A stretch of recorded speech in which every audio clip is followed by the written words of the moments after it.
इसके अंदर hot wire और हॉट फिल्म मौजूद हो। इसका काम इंजन में दाखिल होने वाली हवा का मैस यानी पैमाना की पैमाइश करना होता है। रह गया ग्राउंड और सिग्नल। तो ग्राउंड को चेक करने का बहुत ही आसान प्रोसीजर है, ऑन करके चेक करने हैं। नेक्स्ट स्टेप में आपने इंजन स्टार्ट करना है और ड्रॉप हो रही है तो मैप सेंसर ठीक है, और अगर वोल्टेज स्टेबल है रेस देने पर भी या फिर ज्यादा ड्रॉप नहीं हो रहे तो मैप सेंसर खराब है। अस्सलाम वालेकुम।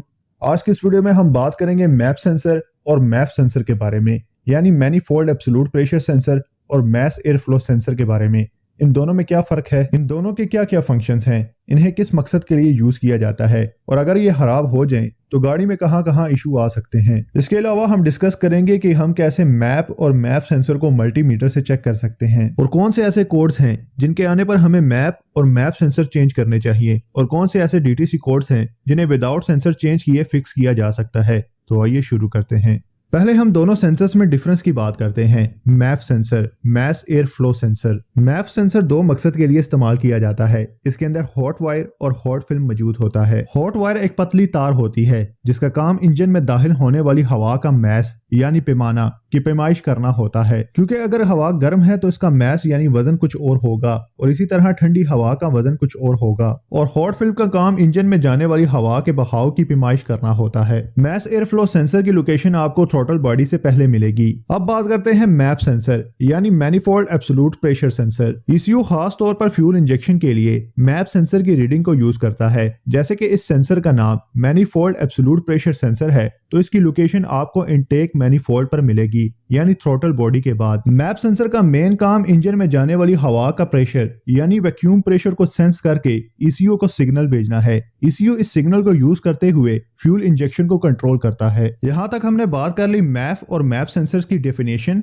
डिफरेंस, फंक्शंस और लोकेशन की। आगे हम जानेंगे इनकी वायरिंग, टेस्टिंग और इनसे मुतालिक डाटा ट्रबल कोड्स को कैसे फिक्स किया जाता है, और इन दोनों सेंसर्स के खराब होने पर क्या क्या मसले आ सकते हैं। नॉर्मली हर कार ब्रांड के मेक और ईयर के हिसाब से वायरिंग डायग्राम डिफरेंट होती है, लेकिन मैं आपको 3, 4 और 5 वायर मैप और मैप सेंसर की वायरिंग डायग्राम की बेसिक बता देता हूँ, क्योंकि तकरीबन हर गाड़ी में ऑलमोस्ट सेम प्रोसीजर पर वायरिंग डिजाइन की जाती है। पहले हम मैप सेंसर की वायरिंग डायग्राम देख लेते हैं। 3 वायर मैप सेंसर की वायरिंग काफी सिंपल होती है। इसमें आपको ग्राउंड, मैप सिग्नल और 5 वोल्ट की वायर मिलेगी। यहाँ आपको मुख्तलिफ गाड़ियों में मुख्तलिफ कलर कोड की वायर्स मिलेगी। कलर में आपने कंफ्यूज नहीं होना, सिंपली आपने मल्टीमीटर को 20 वोल्ट पर सेट करना है। 5 वोल्ट पॉजिटिव को चेक करके साइड पर करना है। पीछे रह गया ग्राउंड और सिग्नल। तो ग्राउंड को चेक करने का बहुत ही आसान प्रोसीजर है। आप मल्टीमीटर को कनेक्टिविटी पर सेट करके एक प्रोब को बैटरी की नेगेटिव वायर पर लगाएं और सेकंड प्रोब को सेंसर की वायर्स पर लगाते जाएं। जहां आपको बीप सुनाई दे वो होगी ग्राउंड की वायर। अब आपने मैप सेंसर को मल्टीमीटर से चेक कैसे करना है।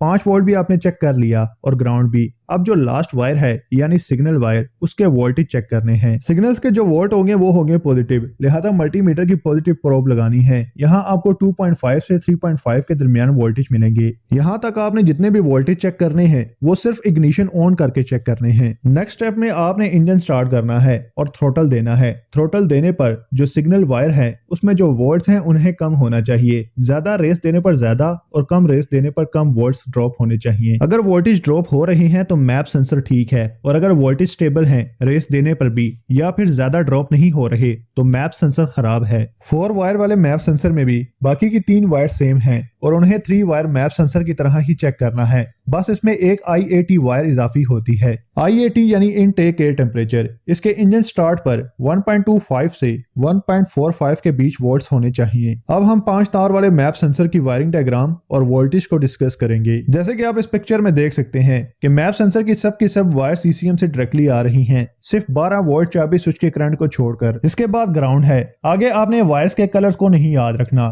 बस वोल्टेज को याद रखना है, क्योंकि कलर डिफरेंट हो सकते हैं। वोल्टेज से आपको पता चल जाएगा कि कौन सी वायर सिग्नल की है और कौन सी IAT की। मैप सेंसर में आपको मैप सिग्नल की वायर पर इंजन स्टार्ट आइडल कंडीशन पर 1.11 के आसपास रीडिंग मिलनी चाहिए। IAT हॉट पावर पर आपको 5 वोल्ट पॉजिटिव मिलेंगे और IAT सिग्नल पर इंजन स्टार्ट आइडल कंडीशन में 1.35 के राउंड वोल्ट्स में होने चाहिए। मैप और मैप सेंसर से मुतल्लिका डाटा ट्रबल कोड्स को देखते हैं। मैप सेंसर से रिलेटेड अमूमन 5 कोड्स बनते हैं, P0105 से P0109 तक। इन कोड्स के आने पर आपने मैप सेंसर को चेंज करना है क्योंकि इस कंडीशन में मैप सेंसर खराब होते हैं। इसी तरह मैप सेंसर से मुतल्लिक P0100 से P0104 के दरमियान कोड्स बनते हैं। इन कोड्स के आने पर भी मैप सेंसर का ही इशू होता है। अदरवाइज आप बताए गए वोल्टेज के मुताबिक दोनों सेंसर्स को चेक कर सकते हैं। उम्मीद है कि आपको इस वीडियो में मैप और मैप सेंसर दोनों में फर्क मालूम हो चुका होगा। अगर आपको इस वीडियो में कुछ नया सीखने को मिला है तो इस वीडियो को लाइक जरूर कीजिएगा। इसी तरह गाड़ी से मुतल्लिक किसी और टॉपिक पर वीडियो देखना चाहते हैं तो कमेंट करके जरूर सजेस्ट कीजिएगा। मिलते हैं एक नई वीडियो में, तब तक के लिए अल्लाह हाफिज।